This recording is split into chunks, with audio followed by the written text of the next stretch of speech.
이번에는 나 전 대표가 준비해 오신 판도라 열어주시죠. 저는 뭐 사실 조금 현실 정치하고 멀리 있었잖아요. 예. 한 걸음 떨어져서 보니까 여의도 정치가 정말 잘 보이더라고요. 근데 야, 이거 그대로 두어서는 안 되겠다. 이게 대한민국의 정치가 국민의 갈등을 녹이고 국민들을 행복하게 해줘야 되는데 그 길하고 정반대로 가고 있더라고요. 그래서 저는 좀 우리가 앞으로 가야 될 길이 무엇인가에 대한 좀 고민을 하기 위해서 자, 땡땡, 콤마, 땡땡땡 이대로 좋은가입니다. 제가 그래도 중간에 많이 가르쳐 드렸어요, 지금. 적어주시죠. 예. 땡땡 콤마 땡땡땡 이대로 좋은가.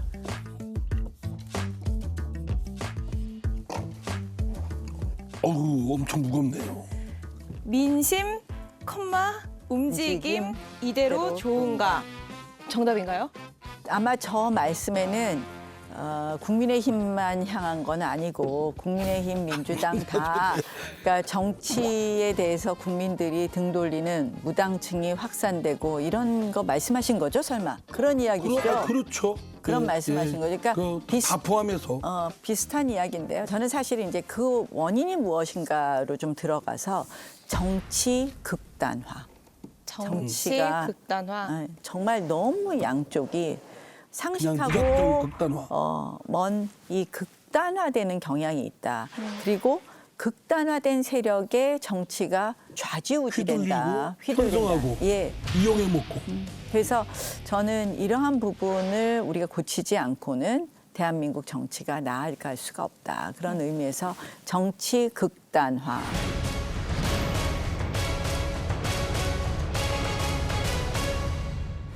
제가 그거 하고 싶더라고요. 제가 사실은 정치 좀 쉬면서 생각을 해봤어요. 저는 이런 좀 극단적으로 정치가 대립되는 부분에 있어서는 좀 조정하고 갈등을 좀 조정하는 역할을 해야 되겠다. 저도 그 공감합니다. 그러니까 극단화라기보다는 극단이 됐죠 이제. 그냥 하나의 현상으로 굳어져 있는 상황이고 우리 나 대표께서 각성을 하시고 국민의힘에 가서 진짜 정화시켜서 바로 세우겠다라는 점에 저는 박수를 보냅니다. 네. 꼭 그렇게 되길 바라고요. 전 민주당이 좀 먼저 변화를 아니 그러니까 얘기를 누가 좀 먼저 하고 되기 전에 싶었는데. 각자의 간 좀 돌아보면서 국민의힘도 마찬가지 잣대를 들이대야 된다고 생각을 하고 그 두 당이 공통적으로 갖고 있는 거는 상식에 반하고 반민주적인 행태를 막 서슴지 않고 있고 사실은 이준석 정당 대표 정식으로 뽑힌 당대표인데 내쫓았잖아요. 또 전당대회를 장본인이 자, 계시는 지금 이제 딴 얘기 하시지 마시고요. 전당대회에서 당대표 이거 나가겠다고 판도라 하는데 제목 바꿔야 누가 되겠다. 앉혀가지고 출마도 못했고. 과거 이야기 많이 하시는데 저희 당은 정리가 되어 갈 거라고 생각을 하고요. 정말 의회 민주주의가 복원되어야 된다는 것이 저 패스트 트랙을 갖고 민주당이 정말 다수당이 난 이후로 마음대로 하고 있는데 저건 정말 반의회 민주주의적이다. 이런 부분에 있어서 이상민 의원님이 목소리를 좀 내주시라. 아니 왜 자꾸 저만 라는 내라고 그래요? 말씀. 저만 아니면 국민의힘으로 자꾸 해당 오세요. 얘기를 하도록 부추기지 마시고. 아니면 국민의힘으로 오세요. 아니. 정말 저는 의회 민주주의가 바뀌어야 된다니까요. 알았어요. 이런 의회가 어디 있습니까? 예, 알았어요. 아니 180석이라고 자기네 마음대로 하니까 윤 대통령도 뭘 하려고 해도 아니, 하실 수가 없죠. 그러니까 그래서 대통령 됐다고 마음대로 하는 거나 아니, 국회 일당이라고 마음대로 하는 거나 대통령- 행태는 비슷비슷해요. 아니 그렇게 말씀하시면 안 검찰 수사권 되고. 있다고 오남용하는 거나 아니, 그것도 오남용이라고 꼭 볼 수 있는 건 아니죠, 실질적으로. 아니 이번에 강서구청장 그것도 말이 안 되잖아요. 아니 그 보궐선거를 만드는 그건 좀 생각이 원인 달라요. 제공자가 아닌데 말씀 들어보니까 이 김태호 후보가 유죄 판결을 받은 것은 파렴치범으로 받은 게 아니에요. 뭐 민주당의 누구처럼 뭐 성추행 뭐 이런 걸로 된 게 아니거든요. 그리고 오히려 약간 김태호 후보에 대해서는 저는 좀 부채의식도 있더라고요. 왜냐하면 그분의 공익제보 때문에 문재인 정권의 그러한 잘못된 점이 들추어내지기 시작했거든요. 한 건은 공익제보라고 인정을 하고 지위를 나머지 부분에 상실했는데. 대해서 거기에 그거는 좀 다르죠. 그게 지금 쟁점이 아니니까 아니, 강서구청장 선거 얘기를 그거는 저는 정권 교체 과정에 있어서의 김태우 후보, 공익제보자 김태우에 대해서는 그래도 좀 고마움을 갖는 것이 맞지 않냐 이게 이런 부분이 고맙다고 있습니다. 특별 사면을 뭐 보상으로 그렇게 발의 행사에서도 안 되고 제 말씀 들어보세요. 그게 정권 창출에 기여를 했기 때문에 특별사면을 한다라고 하면 얼마나 터무니없겠어요. 그 얘기 해볼게요. 강서구청장 보궐선거 얘기를 좀 해보면요. 일단 나 대표님 포함해서 뭐 정진석 의원, 정우택 의원, 안철수 의원 막 다 강서로 달려갔어요. 김태우 공익제보자가 없었으면 환경부 장관 블랙리스트 사건 밝혀낼 수 없었습니다, 여러분.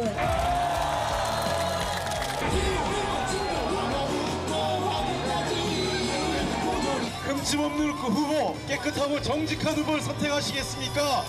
몇 개월 전까지 범죄자였다가 이렇게 다시 후보낸 후보, 그 사람을 찍겠습니까?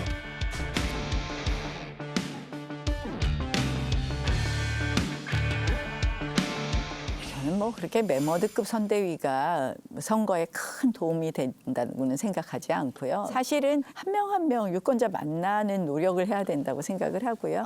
두 당이 한심한 게요. 그런 한심한 게 면에서 좀 더 근데 두 당이 바닥으로 한심한 게 서야 된다. 의원들 동원해서 이제 진짜 고작 하는 두 당의 행태가 이걸 여쭤보면 반민주. 안 돼요. 그래서 근데 두 민주당은 당이- 세 두 명의 당이- 국회의원이 다 민주당인데 왜 그렇게 해요? 두 당이 보면 많은 차이가 있는 것 같아도 사실 공통점이 많아요. 그래서 합당하면 딱 좋겠어요. 한심하다. 한심한 점에서 공통점이 있는 거예요. 합당하면 또 기초단체장의 선거를 이 당이나 저 당이나 당력을 다 쏟아붓고 지도부가 가서 하는 것은 그리고 이게 뭐 내년에 있을 총선의 수도권의 전초전이다 이렇게 막 확대 재해석해서 그거 할 필요는 하는 것은 없어요. 사실은 진짜 뻥이죠 뻥. 아니 이게 뻥이에요. 왜냐하면 기초단체장을 뽑는 선거인데 이게 무슨 정치 난장판처럼 돼버렸어요. 뭐 저는 오히려 그런 면에서 강서 국민들이 굉장히 현명하게 판단하셔야 된다. 그 현명함은 뭐냐? 이 선거는 강서구에 누가 도움이 되느냐, 강서 발전에 누가 도움이 되느냐. 답은 나와 있지 않나 이렇게 임기 생각을 중에 합니다. 유죄 판결 받아서 40매덕을 주민의 세금을 쏟아붓는 그런 후보보다는 아닌 후보가 그래도 믿음이 가겠죠. 실제로 유세하셨으니까 현장 분위기는 어때요? 좀 민심은? 민심 뭐 별로 안 굉장히 좋죠. 뭐. 요새는 민심이 어딜 가나 좋을 수가 없어요. 그럼 민주당 가도 똑같아요. 민주당이나 국민의힘에 대해서 다 안 좋아요. 왜냐? 아니 지금 물가 오르죠. 도대체 국회에서 맨 싸움하고 정치가 해결을 못 해주고 있거든요. 물가 오르고 그러니까 이자율 오르고 뭐 환율 오르고 하는 거는 이 정부의 경제 정책의 산물인데 그걸 그게 왜 야당한테 뭐라고 하면 또 이 안 정부의 되죠. 경제 정책만의 문제입니까? 그럼 판세는 어떻게 예측하세요? 뭐 저는 지금 현재 판세는 뭐 이렇게 뭐라 그래야 되나 뭐 폐색이 짙지. 막상막하다. 막상막하다. 네 이렇게 봅니다. 이 의원님께서는요? 한 10% 내외로 저 민주당이 이길 거라 봅니다. 10% 내외요? 최지성 전 수석께서는 만약에 지게 되면 이재명 체제에서의 총선 어렵다 이런 말씀하셨어요. 아니 그 최재성 전 의원은 벌어지지도 않은 일에 대해서 그런 불길한 생각을 하는 게 해당 행위 아니에요? 해당행위예요? 네? 해당 행위 하지 않겠다. 저는 해당 행위를 지워버립니다. 오케이. 이제 징계 받으실 것 같나 봐. 아니 그러면 징계가 무서우신가 봐요. 징계가 무서우세요? 변호사님 어디 있어요, 진짜. 내가 지난번 경고는 받아봤잖아요. 근데 엄중자가 딱 붙으니까 약간 좀 찌릿하더라고요. 너무 징계가 솔직하셔가지고. 무서우신가 봐. 저렇게 해당행위 말이라고 큰일 난다고 그러시고. 그러니까 국민의힘으로 징계 오세요. 받아보셨어요? 국민의힘으로 오세요. 제가 합리적인 우리 이상민 의원님. 하긴 나 대표님은 저기 당 국민의힘으로 대표 오세요. 나가다가 출마도 못했으니까 내가 그때 얼마나 응원했다고. 하지 말라는데 왜 자꾸 그러세요? 다음 주제가 되면 제가 아니 이거 총선 얘기가 나와서 말인데 그러니까 네. 수도권이 어렵다 보니까 국민의힘 입장에서는 위기론이 나오면서 나경원 대표를 포함해서 이제 수도권 중진들이 이 선대위를 꾸려야 한다라는 얘기들이 나와요. 만약에 이제 총선 때 제안을 받으시면 뭐 필요하다면 하겠지만 사실 동작구가 쉬운 곳이 아니기 때문에 굳이 요구를 하신다면 당인으로서 해야 될 도리는 해야 되겠지만 동작에 더 집중하고 싶다. 이게 제 솔직한 마음입니다. 선대위 하면은 한동훈 장관 얘기도 나오잖아요. 네. 한동훈 장관이 선대본부장 맡아야 된다. 뭐 이런 얘기들도 하는데 한 장관이 정치 현업에 뛰어들지 어쩔지 저는 아직도 반반이다 이렇게 생각을 하고 도움이 있습니다. 될까요? 반반이라고 생각을 하고요. 그런 면에서 아주 가능성이 높은 시나리오는 아니다. 이렇게 현재로서는요. 생각합니다. 네. 이게 뭐 이재명 대표의 영장 기각 이후로 좀 영향이 저는 뭐 그 있었어요. 제가 볼 때는 영장 풀이 죽은 것 같은데. 아니 영장 기각이냐 발부냐하고 관계없이 저는 계속 똑같은 이야기했습니다. 한동훈 장관은 초선 의원으로 시작해왔고 정치적 중량감을 키우는 것이 좋을까?